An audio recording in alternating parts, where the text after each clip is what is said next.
Welcome to Category Visionaries, the show dedicated to exploring exciting visions for the future from the founders who are on the front lines building it. In each episode, we'll speak with a visionary founder who's building a new category or reimagining an existing one. We'll learn about the problem they solve, how their technology works, and unpack their vision for the future. I'm your host, Brett Stapper, CEO of Frontlines Media. Now let's dive right into today's episode.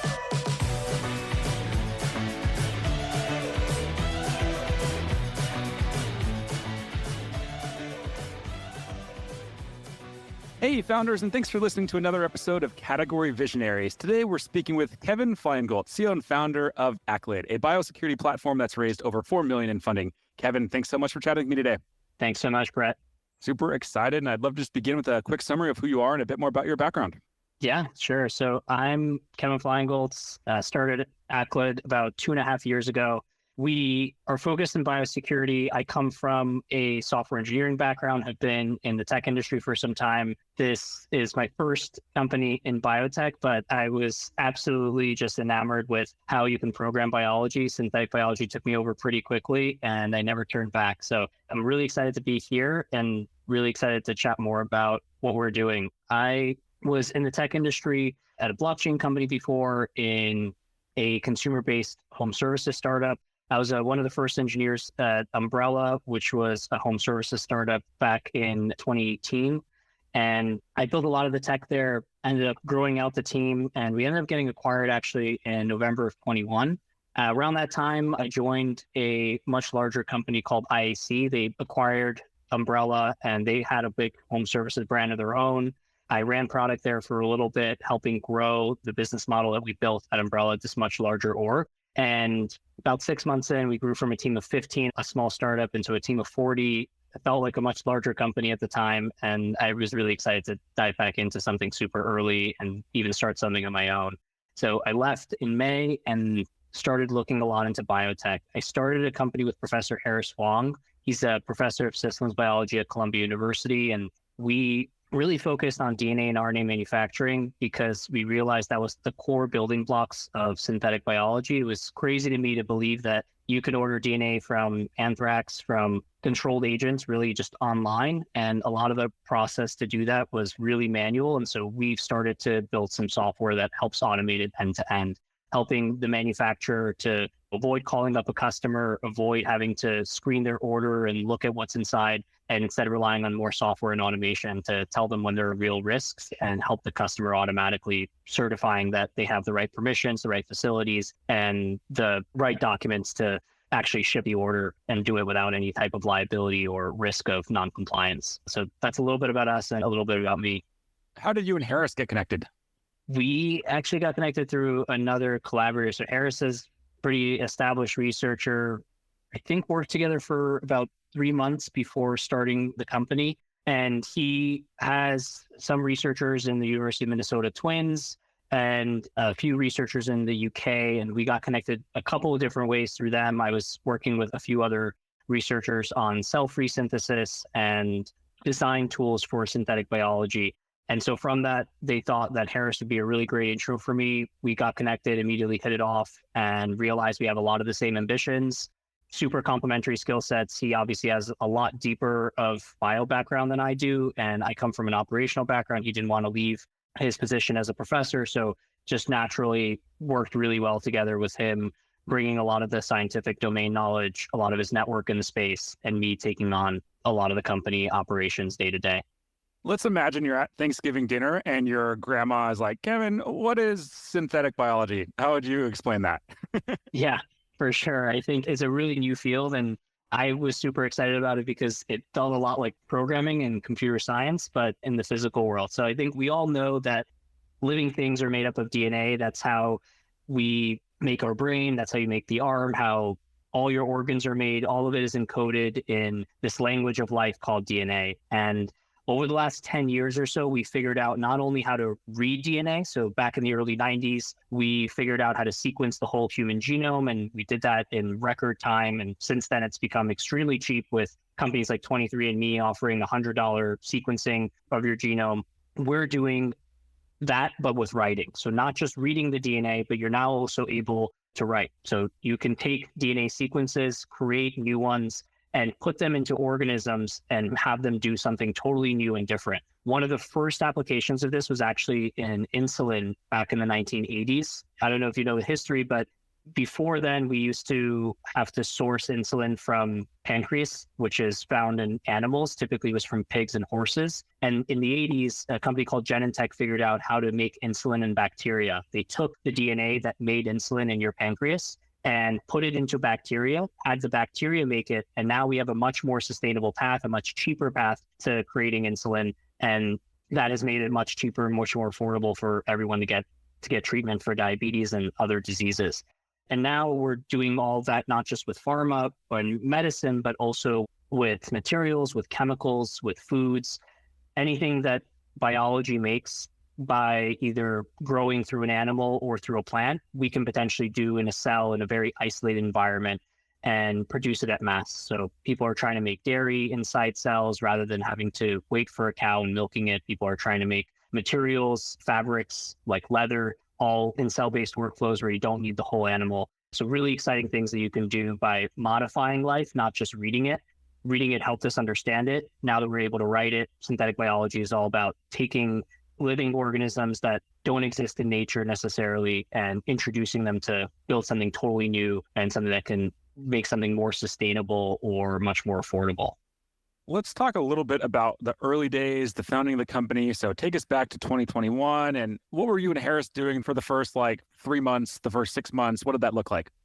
Yeah, for sure. A lot of it was just talking to people, anyone that we could talk to, trying to understand what problems they were having. This was at the height of the pandemic. Obviously, security was top of mind. There was a whole ton of attention being put on this space of synthetic biology and what it means to do it safely. And how do we continue to advance this field while minimizing the risks, but maximizing the innovation? We definitely didn't want to be in a place where we restricted all the research and stopped the field where it was, but we also needed to make sure that it was growing in a sustainable way where we were handling all the risks along the way, similar to kind of what's happening with AI now, with government taking a precautionary measure and starting to look at it much more carefully ahead of problems actually being there. So at that time, knew that there were already some manufacturers that were abiding by guidelines, mostly voluntarily, because they saw this as a big problem. They saw it as a liability, and they thought not just for their own businesses, but for the overall business. If anything were to go wrong, this could be a huge economic risk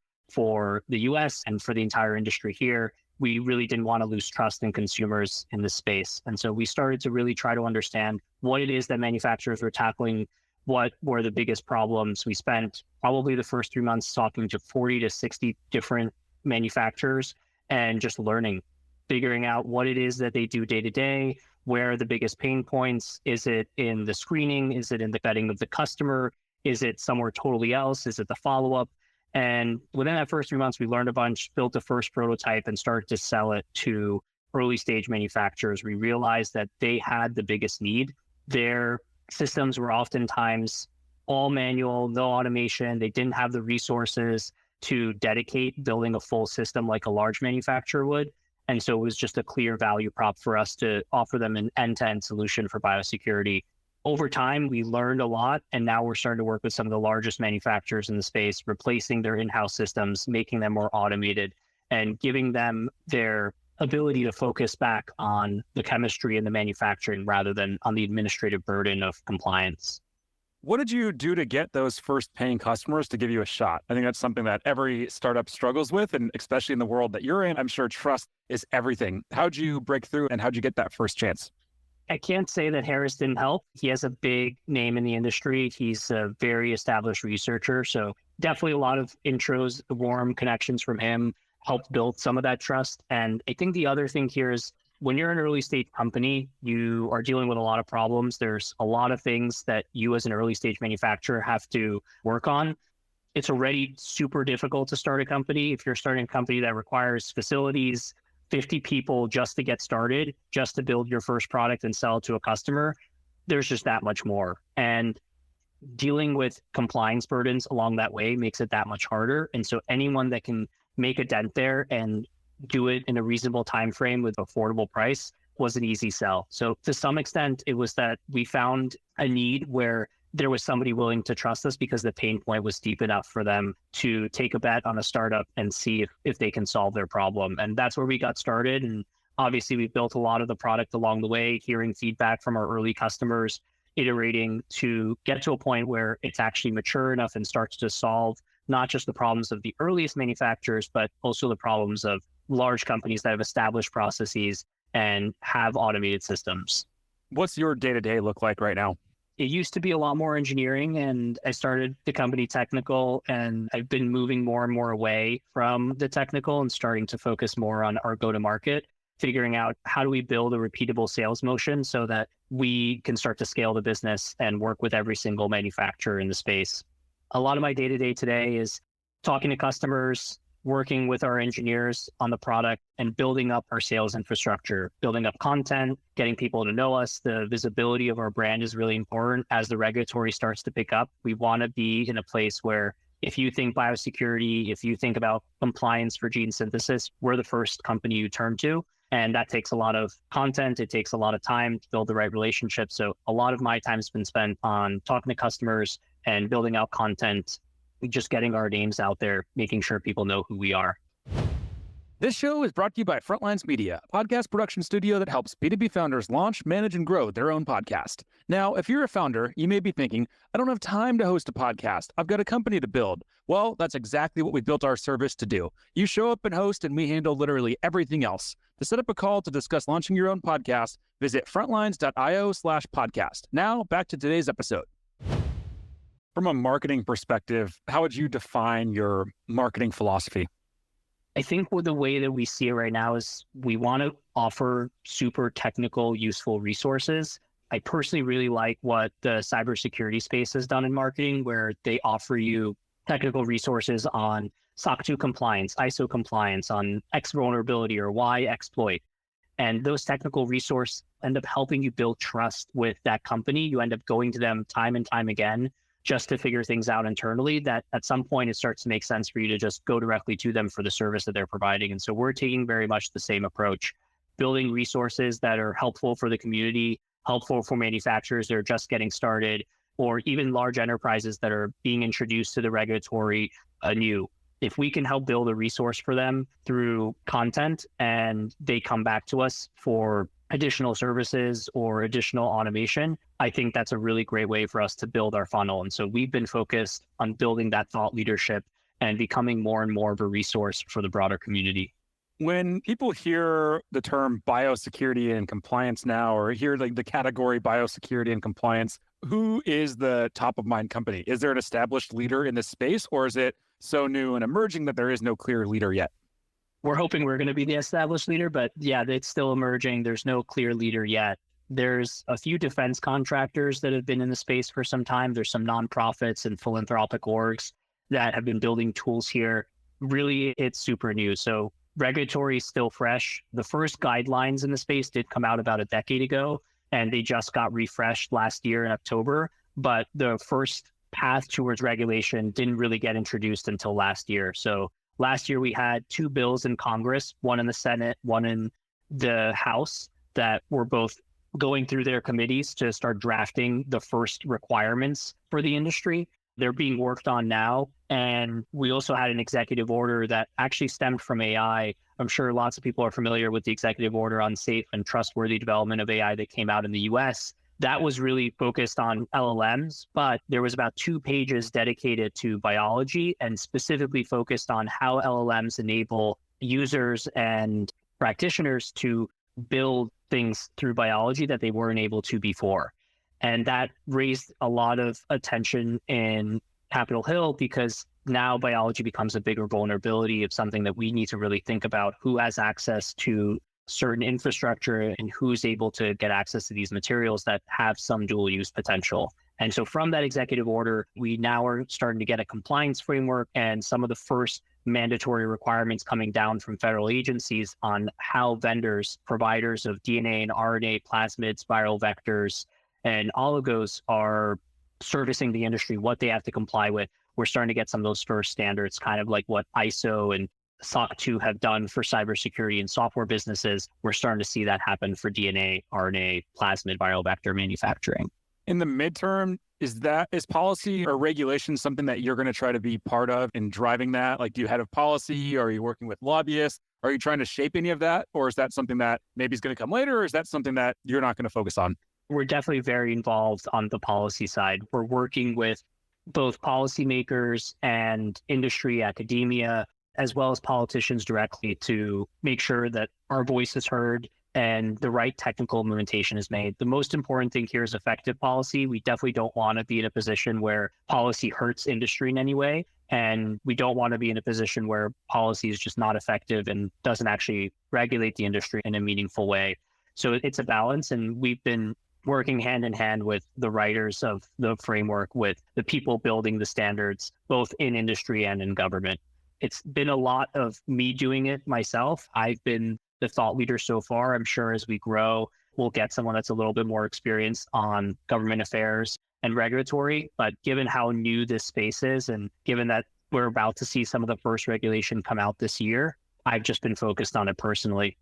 Do you expect the business is just going to blow up in a positive way then as soon as that comes out? I hope so. Fingers crossed. I think nothing moves quite that fast, but we definitely think it's going to be a big boon for us. It mandates these requirements across a lot of the industry and might be a forcing function across all of the world in some ways. The US is definitely one of the biggest biotech markets, and if they're requiring it here, it might force companies even operating in the EU, companies operating in Asia that might have customers in the US to also abide by some of the same guidelines. So we definitely see this picking up and moving things in the right direction for us. We'll have to see how strict they are, what actually gets written on paper and what gets implemented. But there's a lot of shots on goal here. There's the compliance framework from the executive order on AI. There's 2 bills still circulating in Congress. There's states that have issued guidance or issued regulation. And internationally, there are governments in Europe, the UK, and Asia that are looking at this very actively. So we'll see a lot of different ways that this gets implemented. We're hoping it's harmonized, but one way or the other, we see in a few years the regulatory landscape changing pretty heavily. Is there anyone that's either strongly against regulation or like opposes your view on the market? Do you have anyone like that? I think everybody mostly agrees that we should have some restrictions here. We don't let just anyone buy dynamite or buy a ton of fertilizer because we know explosions can be used for good and for bad. We know that there are dual use technologies out there, and we need to make sure we leave them in the right hands. So this industry is no different, just like harsh chemicals, just like explosives or other dual use tech. We want to have some restrictions here. We want to have something that makes sure we're giving the right researchers access to these materials. We definitely don't want to impede on legitimate research. There's legitimate reasons to order DNA from a virus or from a dangerous pathogen. You could be making a vaccine. You could be making a diagnostic, a therapeutic. You might be just studying virulence and helping the community better understand pathogenicity. So we don't want to restrict those, but we definitely want the right precautions to be taken. We want there to be the right safety guards. And that just doesn't exist today. So I would say everybody in the industry that we've talked to so far broadly agrees that something needs to be done. Where we see disagreement is what exactly needs to be done, how far do you go? And that's not something that anybody has a strong consensus on yet. The community, the scientific community and the government community are figuring out together, what does that look like? What is the right balance of minimizing the risks while maximizing innovation? From a fundraising perspective, what have you learned so far? Fundraising is hard, and especially in this environment, but we've been really fortunate to have some strong partners, some really early believers in us. 2048 was one of our earliest investors and strongest believers. They invested before I really had a solid idea, just investing based on our relationship. And from there, we worked together on building out that first thesis, figuring out how do we validate this need in the market and how do we build our first product? How do we hire? They helped us all the way through. And then they also led our seed. So I think one of the things that I've learned is just how important relationships are in this space, especially early on. They can dictate a lot of your forward progress. And I've personally just been extremely fortunate to be working with some really amazing people. Harris has been an extraordinary help. Some of our advisors have really helped this move forward a lot, and investors are much the same. Choosing the right one can be all the difference. And we definitely feel fortunate with the ones that we have, 2048, IA Ventures, and co-found partners. Final question for you. Let's zoom out 3 to 5 years into the future. What's the big picture vision here? We see security as an important layer of synthetic biology once it's a mature industry. When the internet came out, there wasn't really a whole ton of security guardrails. We only really started seeing cybersecurity be taken seriously about 5 to 10 years after the internet went live and everybody was using it. And I think that's partly because we're reactionary to problems. I think this is a space where we don't want to be reactionary and where being proactive can be extremely beneficial, just given the drastic types of harm that can be done. And so what I really want to see in the next 5 to 10 years is us be the security and safety layer for this industry, helping build the infrastructure that helps scientists get access to the tools and the products that they need with as little as possible hurdles, and it being mostly automated rather than the calls, the emails, the back and forth documents that are being sent around, having that be kind of automatic like what you have in finance. There's a whole bunch of things that happen every time a transaction goes through, every time you swipe a credit card, every time you send a wire, a whole bunch of checks to make sure that there's no fraud. We want to help build that for synthetic biology. Amazing. I love the vision, and I've really loved this conversation. And I know the audience is going to feel the same. We're going to wrap here. Before we do, if there's any founders that are listening in that want to follow along with your journey, where should they go? They can visit us at aclid.bio. We have a newsletter that they can sign up for. And please follow me on LinkedIn, follow along for our journey. And if you're in this space, you want to chat, please feel free to reach out directly to me. Amazing. Kevin, thanks so much for taking the time. Awesome. Thanks so much for hosting me. This is great. All right, keep in touch. Yep. Bye. This episode of Category Visionaries is brought to you by Frontlines Media, Silicon Valley's leading podcast production studio. If you're a B2B founder looking for help launching and growing your own podcast, visit frontlines.io/podcast. And for the latest episode, search for Category Visionaries on your podcast platform of choice. Thanks for listening, and we'll catch you on the next episode.